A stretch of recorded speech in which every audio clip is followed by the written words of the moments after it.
सगळी शांतता पसरली आणि त्याने प्रल्हादजीला विचारलं की रे भगवान भगवान भगवान करतोय, बता तेरा भगवान कैसा है. सांगितलं तरीच तरी काष्टी पाशाने माझा परमात्मा उत्पुत भरला. समोर लाकडाचा खांब होता. म्हटले या खांबात तुझा देव आहे का? म्हटले जी, इथेही माझा ईश्वर आहे. धावत जाऊन त्याने खांबावरती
खांबातून प्रगट झाले. हिरण्यकश्यपाने ज्या पद्धतीनं वरदान मागितलं होतं त्याच पद्धतीनं ओळख त्याला गुरुकुलाच्या उंबरठ्यापर्यंत नेलं, मांडीवरती घेतलं.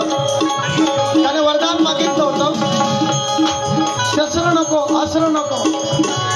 भगवंताने नखांचा वापर केला आणि त्याचं उदार विदीर्ण केलं. नरसिंह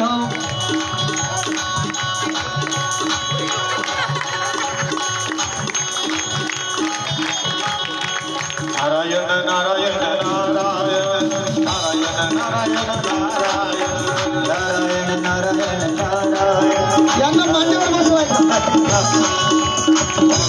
नारायण नारायण नारायण नारायण नारायण नारायण नारायण नारायण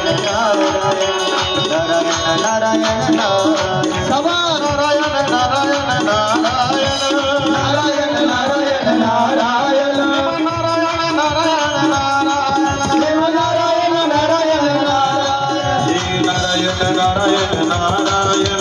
नारायण नारायण नारायण